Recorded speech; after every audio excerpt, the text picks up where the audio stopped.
디모데후서 3장 2절부터 4절까지 보면 말세에 고통한 때가 이른다고 말씀하고 있습니다. 말세에 고통한 때. 지금 이 말세죠. 근데 그 정상비까지를 얘기하고 있는데 제일 먼저 자기 사랑이다. 예. 자기 사랑하는 것이 고통이다. 왜? 우리가 세상을 살아가면서 하나님 사랑보다 자기 사랑이 더 크게 되면 그게 고통이라는 거죠. 참으로 중요한 말씀입니다. 그리고 또 무슨 증상이 있느냐? 돈을 사랑한다. 돈을 사랑하기를 우리가 최고로 돈을 사랑하는 그런 자세로 살아간 때가 바로 말세다. 그리고 또 교만이다. 또 무고역이다. 또 무정함이다. 사나움이다. 또 하나님보다 쾌락 사랑하는 것이다. 이 교회도 여러 가지를 말씀하고 있는데 참으로 이 모든 것들이 다 말세가 된 징조고 또 말세에 드러나는 그런 악한 증거들이다 하는 것입니다. 그래서 우리는 그런 것 때문에 고통을 당한다. 그런데 우리 육신적으로 보면요, 크게 고통당하는 게 아니에요. 근데 이게 어떤 면이냐? 영적으로 우리 영혼이 너무너무 힘들어한다는 것이죠. 지금 이 시대에 우리가 살고 있습니다. 그래서 우리가 가장 조심할 건 뭐냐? 자기 사랑. 제일 먼저 자기 사랑이라고 했어요. 우리가 오늘 살펴보는데, 말씀을 살펴보는데, 왜 우리가 말씀을 살펴보고 은혜 받기를 소원합니까? 더 하나님은 뜨겁게 사랑하기를 원하는 그런 마음 가지고 말씀을 받아야 될 줄로 믿습니다. 그래서 하나님을 전적으로 사랑하면 그 안에 다 들어있어요. 그래서 우리는 하나님 사랑을 최고로 여겨야 돼요. 그래서 오늘 제목이 뭡니까? 나는 어떤 아들입니까? 합니다. 오늘 이제 그 아들에 대한 비유가 나오기 때문에 이런 제목을 했는데요. 과연 나는 하나님 앞에 누구라고 인정받고 있느냐 하는 것이 중요하대요. 하나님은 나를 누구라 하시냐? 하나님은 우리를 누구라고 하실까요? 하나님의 자녀, 하나님의 아들, 하나님의 딸, 그렇죠? 하나님의 아들이 되기 위해서 또 하나님의 딸이 되기 위해서 어떤 조건이 필요하냐? 그런 모든 것들을 오늘 말씀은 주시고 있습니다. 이미 다 아는 말씀이지만은 대단히 중요합니다. 자, 오늘 이게 본문에 있기 전에 이제 21장 1절부터 보면 예수님이 이제 그 예루살렘 성에 입성하신 것과 입성하신 후에 어떻게 하신 것과 그런 내용들이 이제 기록이 되어 있는데요. 이 본문이 있기 전에 있는 말씀을 자세히 살펴보면 예수님께서 예루살렘 성에 입성하시는 장면을 1절부터 11절까지 말씀하고 있습니다. 네, 그때 예수님이 사실은 그 예루살렘 성에 입성하실 때에 성전한 장군과 같이, 성전한 왕과 같은 그런 자세로 사실 오시는 게 정상이죠. 그러니까 주님은 왕이시기 때문에 그렇게 오셔야 됩니다. 근데 주님 오실 때 어떻게 했었어요? 새끼 낙을 타고 들어오셨어요. 새끼 낙을. 그것도 아주 작은 거. 그래가지고 예루살렘 성 입성하실 때에 두 제자한테 주님이 말씀하셨어요. 저 앞집에 가면은 새끼 낙이가 있으니까 풀어오라 그랬어요. 그래가지고 풀어왔어요. 그걸 타고 가시는데 타기 전에 사람들이 자기 겉옷을 벗어가지고 그 나귀의 그 위에 얹습니다. 그래가지고 거기 앉으시고 이제 가실 때에 많은 사람들이 또 자기 겉옷을 벗어가지고 예수님 가시는 앞길에 깝니다. 그래가지고 예수님이 들어오셨어요. 그래가지고 많은 사람들이 주님을 영접하는데 이제 특별히 어린아이들이 뭐라고 하니까 호산나 그래요. 호산나. 호산나는 나를 구원하셔서 그런 얘기입니다. 그러니까 누구한테 호산나 하겠어요? 하나님밖에 없어요. 그러니까 예수님을 메시아로 인정했다는 얘기입니다. 그러면서 다윗의 자손이요. 그래서 다윗의 자손. 다윗의 자손이 누굽니까? 성경에 기록된 대로 메시아를 얘기하고 있습니다. 그러니까 예수님을 메시아로 인정했던 사람들이 누구냐? 어린아이들이라는 거예요. 어린아이들. 그러니까 어린아이들은 천진하죠. 천진만은. 그래가지고 어린아이들 신령하니 하나님이 감동하셔서 예수님을 고백하게 합니다. 그러면서 온 성이 아주 요란하게 되었습니다. 이제 예수님이 그렇게 이제 왕으로서의 입성하신 후에 그 이튿날 예수님이 성전에 가보시니까 엉망이죠. 성전이. 성전을 정결케 하시는 일이 이제 예수님께서 하셨는데 성전 안에 매매하는 자들 또 비둘기 파는 자들 또 환전상들 이 모든 걸 다 몰아냅니다. 그리고 나서 이제 주님께서 뭐라고 하시는가? 내 집은 하나님의 집은 기도하는 집인데 너희들이 이렇게 강도의 구례를 만들었다고 크게 책망하셨어요. 그러니까 강도의 구례이 뭡니까? 오직 도둑놈들만 그냥 축만 했다는 거예요. 도둑놈들. 그러니까 팔고 사고 할 때 그냥 서로 속이고 서로 속고 그러면서 엄청난 죄를 저지르는 그런 강도의 구례를 만들고 말았다. 주님께서 크게 책망하셨죠. 그리고 이제 거기서 병든 자들도 고쳐주시고 이제 주님께서 여러 가지 하셨어요. 그자 이 아이들이 또 다시 거기서 또 부르셨습니다. 호산나 하면서 이제 주님은 또 찬양합니다. 참 이 어린아이들은 순진하죠. 그래서 자기들이 감동된 대로 깨달은 대로 그렇게 소리를 지르는 그런 아이들이죠. 그것이 곧 하나님의 음성이라는 것입니다. 그래가지고 그것을 들으니까 이 대화장들과 서기관들 뭐 그 당시에 있었던 그 관원들이죠. 관원들이 크게 분노를 했습니다. 그러면서 이 소리를 듣느냐고 그랬어요. 만약에 이 어린아이들이 그 하는 소리를 멈추게 되면 돌들이 소리 지를 거라고 그랬어요. 예수님. 그러니까 이 일이 어디서부터 온 거요? 하나님께로부터 온 것이다. 그런 얘기인 것입니다. 그 다음에 주님이 그 이튿날에 이제 뭘 하셨냐? 이제 무화과 나무를 저주하셔가지고 무화과 나무가 그냥 한순간에 다 죽는 그런 기적을 행하셨습니다. 그자 이제 주님께서 그 무화과 나무에 가가지고 좀 열매를 얻을까 해가지고 봤더니 열매가 없어요. 그래가지고 이제 영영토록 열매를 맺지 못하리라 하니까 금방 그 순간에 그냥 다 말라버리고 죽고 말았어요. 그러니까 제자들이 그걸 보고 깜짝 놀랐겠죠. 그러면서 이게 도대체 어떻게 된 일입니까? 그래서 주님이 말씀하시기를 너희들이 의심하지 아니하고 하나님의 말씀을 믿음으로 구하고 믿으면 반드시 이런 기사와 이적을 너희들이 보리라 그렇게 말씀하셨어요. 그러니까 참 중요한 말씀입니다. 우리가 기도 많이 하죠. 기도 많이 해요. 이것도 구하고 저것도 구해요. 근데 우리가 구할 때 또 신앙생활 할 때 응답을 받았을 때도 역시 마찬가지예요. 한편에서는 뭐가 들어옵니까? 의심이 들어요. 진짜 이게 이루어질까? 그래서 우리는 이 세상을 살아가면서 신앙인으로 살아갈 때 답답한 게 한 가지 있는데 이 의심을 떨쳐버릴 수가 없다는 거예요. 이 의심은 언제든지 온다는 거예요. 우리가 은혜를 받았어도 이게 진짜 하나님 주신 건가 하는 생각도 들고 또 과연 그대로 되어질까 하는 생각도 들고 별로 생각이 다 든다 이거죠. 그런데 이 의심이 우리의 대적입니다. 이 의심을 주는 자가 누구예요? 마귀입니다. 그래서 우리는 이 의심이 좀 없으면 좋겠다 하는 생각을 많이 해봅니다. 그게 뭐 은혜도 받고 능력도 받고 그래도 또 금방 의심이 생겨. 이거 하나님 거둬가시면 어떡하나, 또 하나님 이대로 안 해주시면 어떡하나, 그런 생각이 다 들어요. 그럴 때 우리는 이 의심 때문에 믿음을 많이 손상을 당하게 됩니다. 그래서 그럴 때마다 우리는 의심마귀 바로 부르시고 의심하는 일이 있으면 그 역사가 나타나지 않습니다.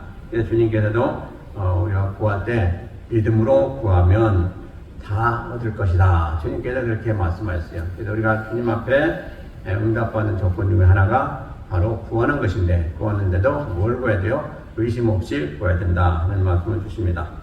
참 이 믿음이라는 게 묘한 것이죠. 믿음이라는 게 있는 것도 같고 없는 것도 같고, 우리가 믿음 생활을 하다 보면 별별일이 다 생기는데 어떤 데는 되어지고 어떤 데는 안 되어지고 그런 여러 가지가 있어요. 근데 그때가 가장 중요한 게 여러분들이 한번 생각해 보시기 바랍니다. 내가 진짜 온전한 믿음으로 구했는지 또 온전한 믿음으로 행하는지, 이것도 중요해요. 우리가 응답 받았어도 행할 때 온전한 믿음으로 행해야 돼요. 의심하면서 행하면 그게 되어지지가 않아요. 그래서 이 믿음이라는 게 참 묘한 거예요. 그래서 이 믿음에 흠이 있어서는 안 됩니다. 온전한 믿음을 가져야 돼요. 온전한 믿음은 우리의 모든 걸 다 이룰 수가 있습니다. 그래서 그 온전한 믿음은 곧 우리에게 능력을 주게 되어 있습니다. 능력을 주게 돼요. 왜냐하니까 우리가 믿음으로 행하면 누가 행하는 것 같이 해요? 주님이 행하는 것 같이 해요. 그러니까 하나님이 행하시는 것 같이 한다 이 말이에요. 그러니까 거기에 역사가 나타날 수밖에 없는 것이죠. 근데 이제 우리가 믿음을 가지고 행한다 할지라도 우리의 그 믿음의 분량에 따라서 나타나는 결과가 달라집니다. 어떤 사람은 큰 일을 이루고 어떤 사람은 조그만 일밖에 이룰 수가 없는 그런 결과를 가져와요. 그래서 우리 믿음이 크고 작으냐, 우리는 잘 분별 못해요. 내가 큰 믿음 가진 것 같다 그래도 어떤 일을 하고자 보면 그게 제대로 잘 안 되고 그래요.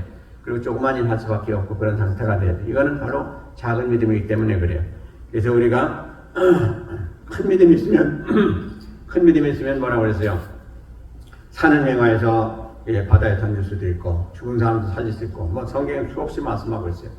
그래서 우리가 신앙생활 하면서 항상 구해야 될 건 뭐냐? 믿음인데, 믿음 똑같은 믿음이 아니고 다 다른 믿음이라고 그랬으니까 큰 믿음을 주세요. 그러시고 좀 기도하시기 바랍니다. 이 큰 믿음을 받으면 안 될 게 없다 하는 것이죠. 근데 믿음은 뭐라고 했어요? 선물이에요. 믿음은. 그래서 믿음의 핵심이 누구요? 주님이세요. 주님을 누가 우리 안에 얼마나 모시고 있느냐? 그게 핵심이에요. 그러니까 어떤 분은 주님을 한 10%만 모시고 있고 20%, 30% 다 다른데 주님은 진짜 100% 완전히 다 모신 분은 엄청난 파워가 나타나게 되죠. 그분이 우리 안에 크게 역사할 수밖에 없게 되기 때문에 그렇습니다. 그래서 믿음은 바로 다시 다른 얘기를 한다면 우리가 얼마나 성령 충만하냐 거기에 달려있다. 성령 충만하면 그게 뭐예요? 주님이 우리 안에 충만하게 임재하셔서 우리를 온전히 100% 사로잡으셔가지고 도구로 쓰셔서 사용하시는 그것이 성령 충만함이란 말이에요. 그러니까 그런 상태가 되면 안 될 게 없는 거죠. 우리 앞에 거칠 게 없어요. 우리 주님이 가시는데 누가 막겠어요? 그렇기 때문에 성령 충만한 상태가 되는 건 모든 일에 대단히 중요하고 우리의 가장 소원이 되기도 합니다. 말씀 볼 때도 그렇고 누구와 대화할 때도 그렇고 무슨 일을 할 때도 그렇고 하나님을 할 때도 그렇고 무슨 일이든지 좌우한 성령 충만하면 안 될 게 없다 하는 것이죠. 근데 그것은 어디서부터 나오냐? 믿음에서부터 나온다 하는 얘기예요. 그래가지고 이제 주님이 그러고 나서 성전에서 가서 가르쳤어요. 예, 그러니까 대제사장들과 서기관들이 나와가지고 도대체 당신이 무슨 권리를 가지고 무슨 권세로 이런 일을 하느냐 물었어요. 그러니까 주님이 뭐라고 하시니까 그 왜 그러냐니까 해당장에 가서 그런 일을 하고 하게 되는 거는 먼저 허락을 받아야 돼요. 그 당시에 그 규례 허락을 받아야 되는데 주님이 하나님이신 주님이 가셔서 하시는데 하나님 집에 가셔서 하나님 말씀대로 원하신 대로 하시는데 누가 뭐라고 하겠어요. 그러니까 주님은 뭐 누구한테 허락받을 필요가 없는 거죠. 그리 하셨는데 그것을 이제 본 대제사장들과 서기관들이 장로들이 와가지고 또 항의를 했단 말이에요. 그러니까 주님 말씀하시기를 그러면 너희가 내가 지금 질문 하나 할 텐데 그 질문에 대답하면 나도 왜 그러는지 내가 답변을 하겠다 그래 말씀하셨어요. 그러시면 이제 뭐라고 했는 거니? 세례 요한의 세례가 하늘로부터냐 사람으로부터냐 그랬어요. 그러니까 그들이 참 아송다송하거든요. 이거 잘못하면 큰일 나거든요. 그들이 안다 이 말이요. 그러니까 자기들이 수근수근하면서 상을 했어요.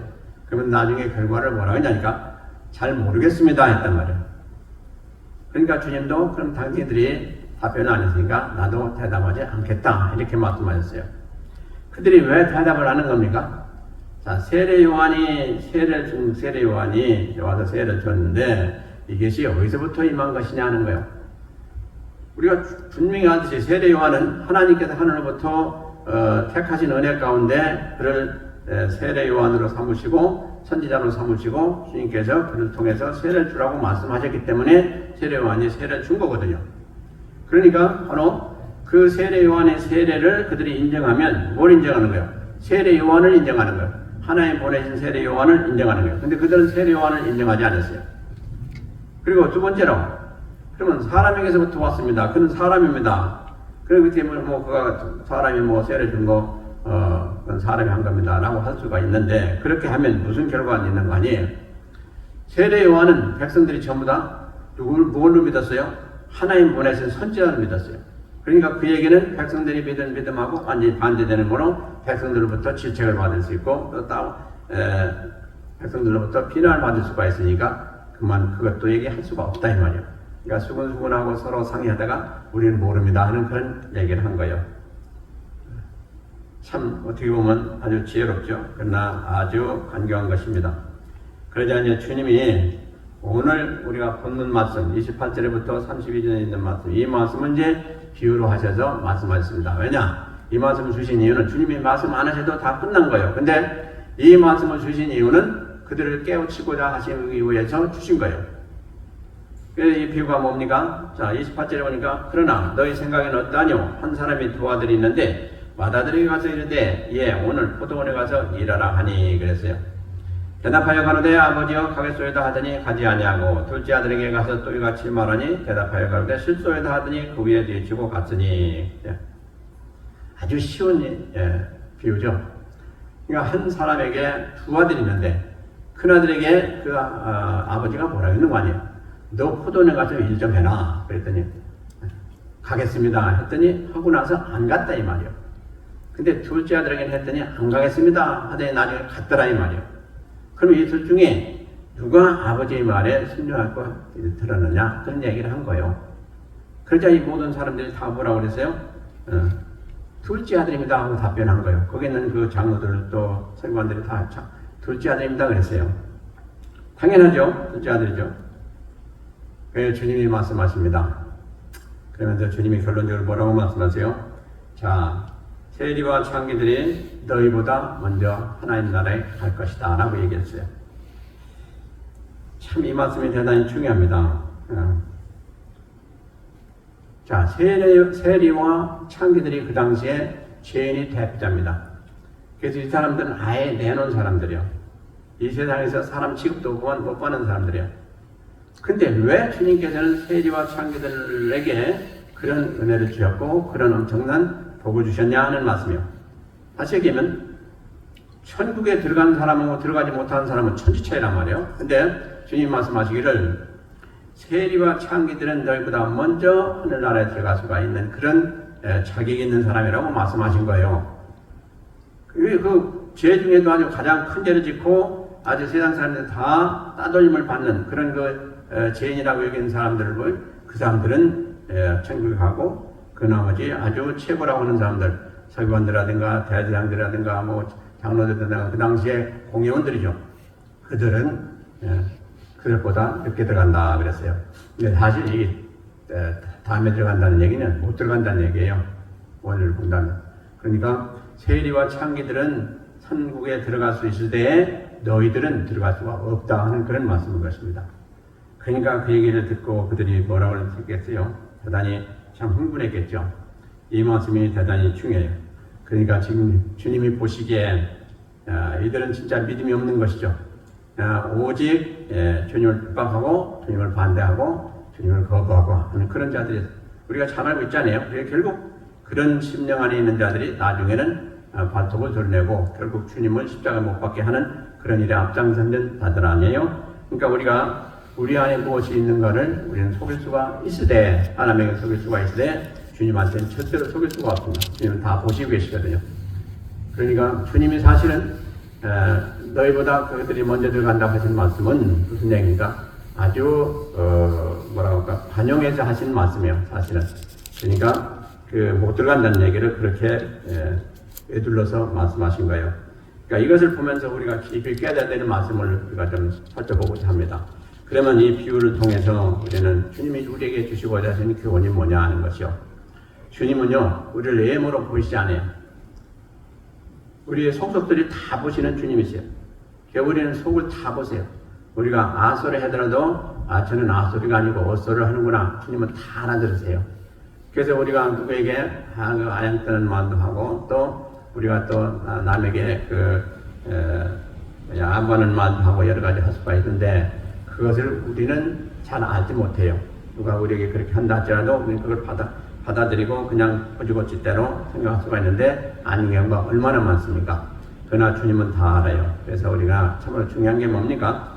주님은 외모로 보시지 아니하고 내면을 보신 분이다. 그러니까 우리가 육신의 어떤 모습, 우리가 가지고 있는 거라든가 또 외적인 어떤 외모라든가 또 아니면 우리가 학벌이라든가 재산이라든가 이런 거 보시지 않는다 이 말이에요. 주님 뭘 보시냐? 우리 안에 하나님을 얼마나 많이 모시고 계시는, 그러니까 얼마나 우리 몸에 100%를 모시고 계시냐 아니면 10%냐 이걸 보신다 이 말이에요. 이게 심령을 보신다 이 말이에요. 다시 얘기하면 우리 믿음이 얼마나 크냐 작으냐 하는 것을 보시는 게 주님의 제일 중요한 보시는 관점이다 하는 말씀입니다. 이 믿음이 없는 자는 그는 하나님 자녀가 될 수가 없잖아요. 그러니까 믿음이 있는 자가 하나님 자녀가 되기 때문에 하나님은 그럴 수밖에 없는 분이죠. 항상 우리의 내면을 살피시는 주님이시다. 그래서 우리가 말을 하든지 무엇을 하든지 누구와 대화를 갖든지 항상 우리는 이것 좀 생각해야 돼요. 과연 이런 때 하나님은 나를 어떻게 보시고 계실까? 내가 잘한다고 보실까? 아니면 잘못한다고 보실까? 이걸 보시면 우리가 예적으로 또 예식할 때 또 여러 가지 잘못할 때 우리가 금방 그걸 그칠 수가 있어요. 그렇지 않겠어요? 하나님이 지금 나를 보시고 계신데 내가 과연 이 일을 계속 해도 괜찮을까? 이건 절대로 아니죠. 그래서 항상 우리는 성경이 말씀한 대로 나는 항상 하나님 앞에 서 있다. 이것이 대단히 중요한 그런 관점이라는 것이죠. 그래서 성경은 우리에게 분명히 말씀하시고 있습니다. 우리는 전부 하나님 앞에 서 있다고 되어 있어요. 우리는 절대 속일 수가 있는 자들이 아니에요. 하나님은 일거수일투족 생각하는 것 모든 것 다 순간순간 다 살피시는 분이에요. 그렇기 때문에 대단히 중요하다는 거예요. 그래서 지금 이 당시에 있었던 그 장로들이라든가 또 대제사장들이라든가 그 당시에 종교 지도자들 그들이 지금 속에 그렇게 악한 것을 가지고 와서 주님 앞에 지금 다 얘기를 했지만 그들이 속을 주님이 다 보시고 계시지 않습니까? 그러니 얼마나 가소롭겠어요. 주님은 지금 시험해가지고 어떻게든지 올무에 걸리게 만들려고 이런 얘기도 하고 그랬지만 주님이 거기에 뭐 빨리 들어가시는 분입니까? 두 번째로 중요한 게 뭡니까? 행함이 없는 믿음은 죽은 믿음이다 하는 거예요. 자, 대제사장들과 서기관들, 그 당시에 장로들 얼마나 믿음이 크고 얼마나 좋다고 여겼어요. 그리고 많은 백성들이 다 순종하고 따랐지 않습니까? 또 인정하고 그들도 순종했지 않습니까? 근데 과연 주님이 보실 때에 그들이 믿음이 있느냐? 없어요. 오히려 세리와 창기들이 더 믿음이 좋았다 하는 거예요. 왜? 주님 말씀을 듣고 주님을 따랐기 때문에. 이것만 해도 믿음이거든요. 그러니까 바로 우리가 이걸 봐야 됩니다. 그래서 믿음이 있는 자는 어떻게 돼요? 주님 앞에 나오게 돼 있고 주님을 인정하게 돼 있어요.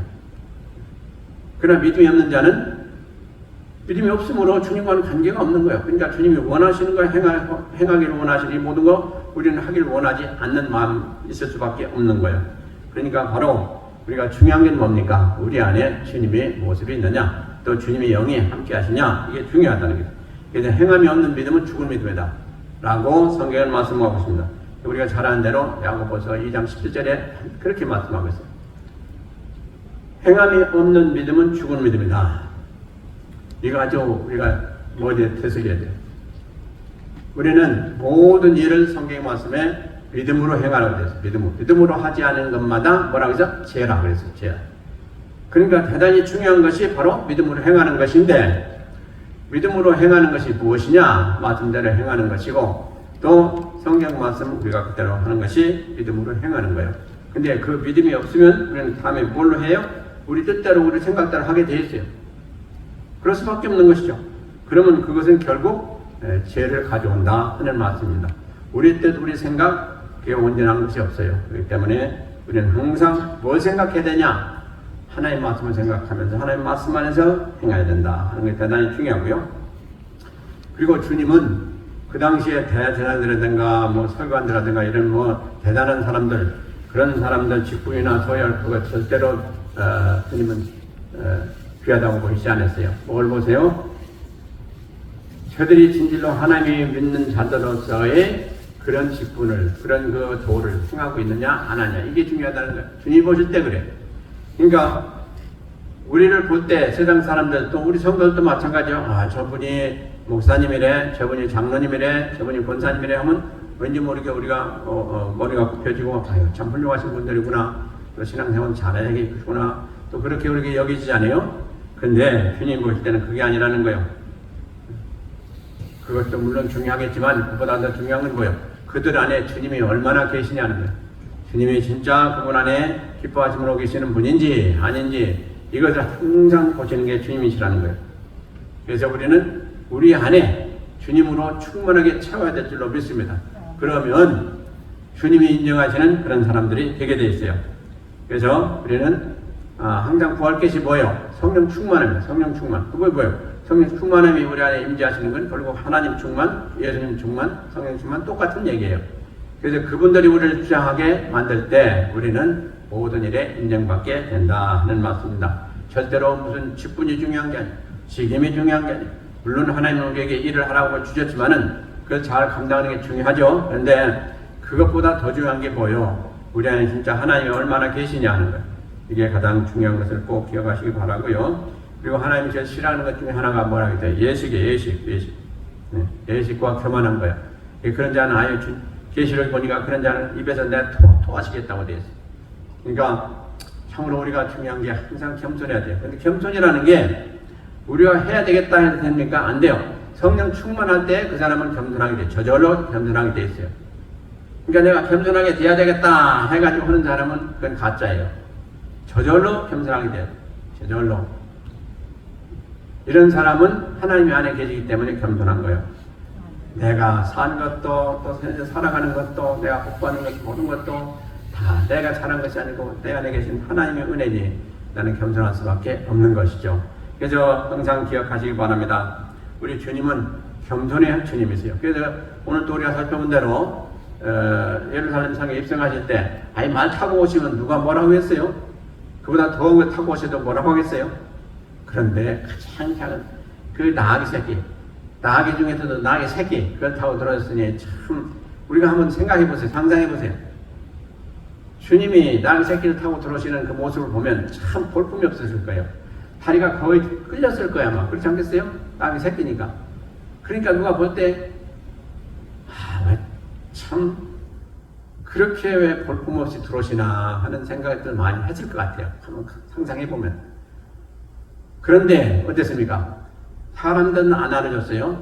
애들이 어떻게 했습니까? 호산나 하고 그 메시아로 인정하면서 우리를 구원해 주세요 하고 이렇게 찬양을 하고 부르짖었다는 거죠. 그러니까 참 하나님의 역사는 오묘하신 거 아닙니까? 우리가 아무리 낮아지려고 해도 하나님 우리를 세우시는 분이에요. 낮아지는 사람들 세우시는 분이에요. 바로 그것을 지금 주시고 있습니다. 그러니까 그 당시에 그 대학생들이나 서기관들 그 모든 참 신앙생활에 아주 최고봉이라고 하는 사람들은 주님은 잡아 죽으려고 했잖아요.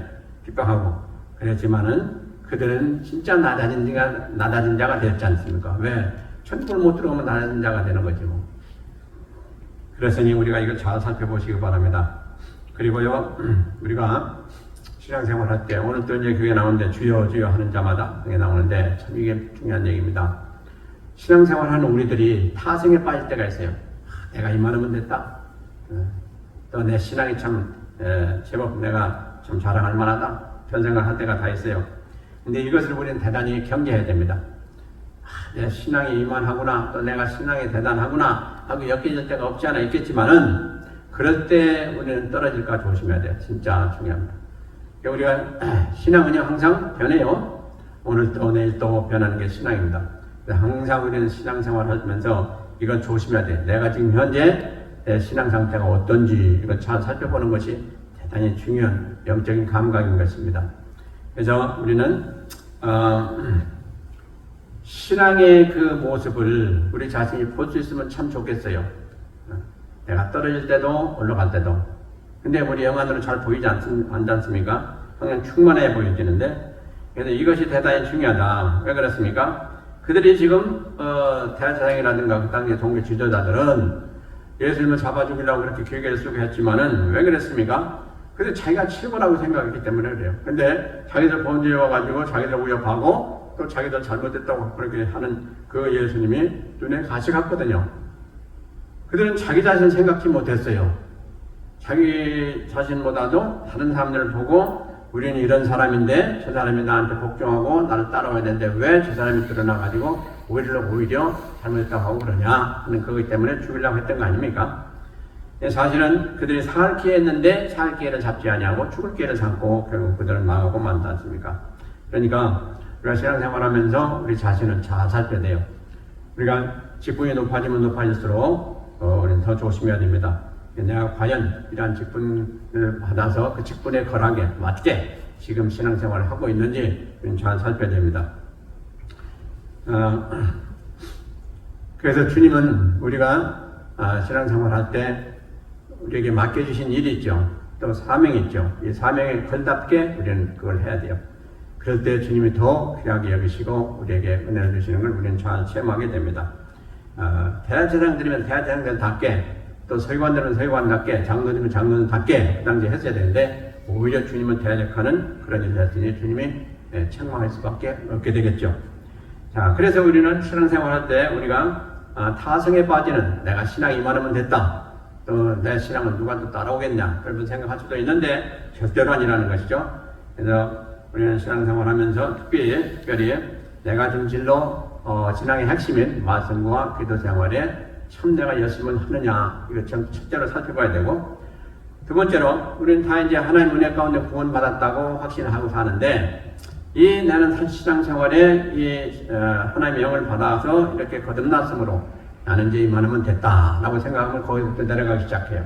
그랬으니 나는 더 열심히 해야 되겠다 하는 사람만 계속 올라가게 됩니다. 그러므로 우리가 성령을 받고 거듭나고 하나님 은혜도 받고 능력도 받았으면 그것을 가지고 자랑할 거 아니라 그걸 가지고 하나님 일 하라고 그렇게 주신 것을 아시고 하나님 일 열심히 하시길 바랍니다. 그리고 또 아울러서 우리가 잘못될 수 있는 경우가 뭡니까? 오늘 이렇게 스스로 우리 자신을 인정하고 칭찬하게 되면 자만의 그런 죄에 빠지기 쉬워. 이것도 조심해야 됩니다. 그리고 또 한 가지는 우리가 총에서 여겨야 될 게 믿음은 언제든지 변할 수가 있다라는 것을 항상 경계해야 돼요. 자, 마태복음 7장에서 보면 주님이 말씀하신 게 있는데 예수님께서 이제 심판대 앞에 계셔서 계시하시는 말씀, 또 주님이 이제 우리가 누구나 다 주님 앞에 서서 자기의 모든 것을 짓고하는 그런 순서가 오는 것을 말씀하시고 계십니다. 마태복음 7장에 보면 그러면서 뭐라고 합니까? 세상 사람들이 내가 예수님 이름으로 선지자 노릇을 했습니다 하고 예수님한테 자랑을 해요. 어떤 사람은 나는 귀신을 몰아내는 그런 일을 했습니다. 또 어떤 사람은 나는 예수님으로 많은 권능을 행했습니다 하고 주님 앞에 와서 이 마지막 날에 주님 앞에 고한다는 거예요. 그런데 주님 뭐라고 하셨냐? 내가 너희를 도무지 알지 못한다. 이 불법을 행하는 자들아 다 내게서 떠나가라. 주님이 이렇게 크게 소리쳤어요. 이것을 그 마태복음 7장 22절 23절에서 말씀하고 있습니다. 이게 뭡니까? 우리가 이제 나중에 주님 앞에 설 텐데 그때 너는 세상에서 나를 믿고 무엇을 했느냐라고 했을 때 그 답변입니다. 지금 이게. 그러니까 나는 주님의 일을 많이 했습니다. 또 주님을 위해서 이것도 했고 저것도 했습니다. 다 주님께 이렇게 얘기를 한다는 거예요. 그런데 주님의 답변이 참 무서운 것입니다. 내가 너희를 도무지 알지 못한다. 알지 못한다. 이 불법을 행한 자들라고 그랬어요. 만약에 이런 얘기를 듣는다면 이건 참 큰일 나는 것이죠. 만약에 이랬다면 우리 평생에 우리는 진실로 씻을 수 없는 그런 엄청난 잘못을 저지르고 만 것을 깨닫게 될 거예요. 그러나 너무 늦은 것이죠. 그래서 우리는 주님 앞에 설 때 칭찬을 받아야 되겠죠. 우리가 아무리 많은 일을 했다 할지라도 그게 중요한 게 아니고 주님이 인정하시냐 안 하시냐가 중요하다는 것이죠. 진실로 우리가 어떤 마음 가지고 그런 일을 했는지 이걸 잘 살펴보시기 바랍니다. 그래서 오늘도 장로들이라든가 대장들 얼마나 많은 일을 했겠어요. 평생에 그런 일만 하는 사람들인데 그러니까 자기 자신들 속으로는 나보다 더 하나님을 많이 하는 사람이 누가 있겠느냐라고 여겼던 사람들이에요. 그래서 주님 앞에 설 때 나중에 천국 가서 주님 앞에 설 때 주님 앞에 담대하게 그렇게 이런 일도 하고 저런 일도 하고 별별쟁이를 다 했지만은 주님이 뭐라고 하시냐 이게 중요하다. 이 불법을 행한 자들 다 내 앞에서 다 나가라. 이렇게 되면 큰일 난다는 거죠. 그래서 진짜 우리가 지금 살아가면서 신앙생활을 하는 이 모습을 주님이 보시고 뭐라고 하실까 이것을 우리는 한번 생각해 봐야 된다는 것입니다.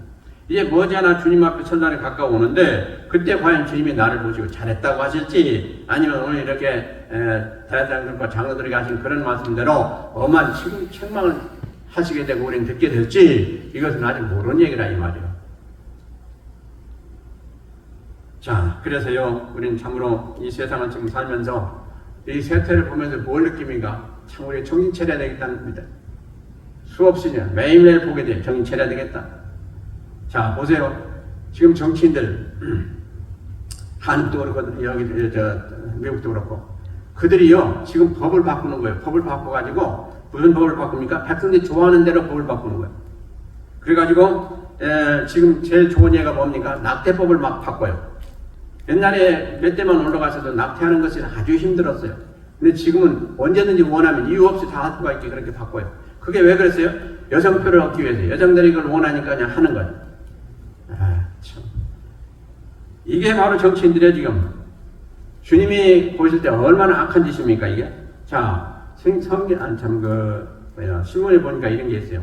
임신 36주가 됐는데, 그걸 낙태했다는 거예요.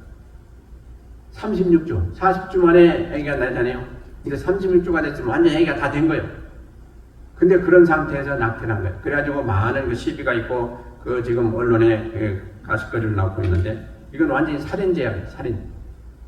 네. 그런 일이 지금 벌어지고 있어요. 그래도 지금 법적으로 그걸 처벌할 수가 있는 그런 게 없어요, 지금. 세계 곳곳에서 지금 전쟁이 나고 있습니다. 얼마나 지금 러시아하고 우크라이나하고 오래됐고 이스라엘하고 이란하고 거기 많은 종족들이 지금 또 싸우고 있잖아요. 그리고 알게 모르게 각각 분쟁이 얼마나 많습니까? 자, 이 세상에요. 지금 많은 사람들이 그 미혹을 받아가지고 분명한 죄를 죄로 아니라고 여길 수 있도록 헌법을 고치고 법을 고치는 일이 수없이 많습니다. 지금 그런 일들이 한국에도 그렇고 미국도 그렇고 세계 곳곳에 다 있어요. 이건 누가 봐도 아닌데 그걸 법으로 그걸 아닌 것은 죄인데도 불구하고 죄가 아니다라고 함으로 더 죄를 지금 조장하는 그런 상태가 되어 있는 게 현실이에요. 얼마나 악한 시대입니까? 그런데 사실은 우리가 그 세상을 보고 우리는 많이 비판도 하고 하지만 사실은 우리 자신을 비판해야 돼요. 왜냐니까요? 지금 이 세상에 성경이 말씀하고 있는 대로 세상에 소금과 빛 역할을 해야 될 게 이제 뭐예요? 교회. 근데 교회가 지금 완전히 무너지고 있어요. PCUS라든가 감리교 같은 데 보면 지금 뭘 인정합니까? 지금 동성 결혼을 인정하고 있어요. 그리고 그들도 축복하고 있어요. 이야, 이건 참 있을 수가 없는 일이에요. 이거 정신 차려야 돼요. 하나님의 창조 질서를 완전히 대적하는 행위예요. 하나님의 남자와 여자를 지으시고 이제 부부는 남자와 여자가 같이 결합해서 부부를 이루고 한 가정을 이루는 것이 하나님의 법인데 그것을 갖다가 완전히 무너뜨리고 있습니다. 이게 교회에서 지금 하고 있는 일 아닙니까? 교회에서. 그러니 이제 뭐 끝이 다 돼가는 거죠. 참으로 저희들이 살아간 동안에 어떻게 하든지 그건 저희들 마음대로 하겠지만은 그걸로 끝나면 좋겠지만 그렇지 않지 않습니까? 분명히 주님 앞에 서서 그걸 다 심판받을 날이 올 텐데 그때 그들이 화를 어떻게 다 그걸 감당할 수 있을지 참으로 두렵기도 합니다. 우리는 어떤 문제를 지금 겪고 있습니까? 그런 소리를 한 번, 두 번, 100번 자꾸 듣고 그런 게 되어가는 걸 보면서 뭐가 무뎌져요? 우리의 감정이 무뎌지고 우리 영혼이 무뎌져요. 그걸 자꾸 억셉트해요. 그걸 뭐 보통이다. 이러면서 우리도 시인하고 있어요. 절대로 그래서는 안 됩니다. 예, 하나님은 대적한 그런 죄는 죄요. 절대로 우리는 억셉트하면 안 돼요. 우리가 참으로 기도해야 돼요.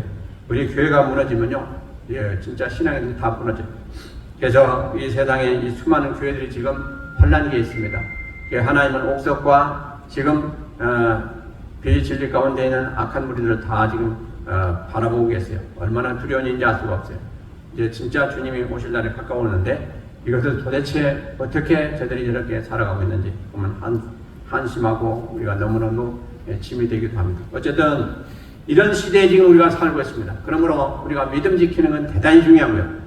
하나님 말씀을 따라서 행하는 것 중요하고 그러기 위해서 그 힘이 되는 기도를 하면서 그걸 다 이겨야 되는 그런 우리의 입장이 진짜 얼마나 지금 현재 위기 가운데 있는지 잘 살펴보시면서 우리가 오늘 주신 말씀 잘 살피시고 그래서 신앙생활에도 박차를 가하시고 우리가 주님 앞에 설날 준비하시는 그런 온 교회 되시기를 주의 이름으로 축원드립니다.